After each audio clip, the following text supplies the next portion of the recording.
اعوذ باللہ من الشیطان الرجیم، بسم اللہ الرحمن الرحیم۔ ایک شخص نے نبی اکرم صلی اللہ علیہ وآلہ وسلم کے پاس آ کر کہا، ہائے میرے گناہ۔ آپ صلی اللہ علیہ وآلہ وسلم نے فرمایا، یہ کلمات کہو۔ اس نے کہے۔ آپ صلی اللہ علیہ وآلہ وسلم نے فرمایا، پھر کہو۔ اس نے دوبارہ کہے۔ آپ صلی اللہ علیہ وآلہ وسلم نے فرمایا، پھر کہو۔ اس نے تیسری بار کہے۔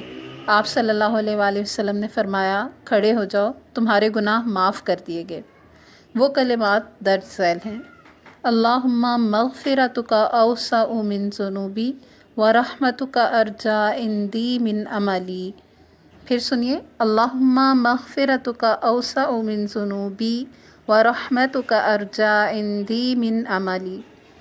ترجمہ ہے، اے اللہ، تیری مغفرت میرے گناہوں سے زیادہ وسیع ہے اور میرے عملوں سے زیادہ مجھے تیری رحمت کی امید ہے۔ یہ حدیث حاکم میں روایت ہے۔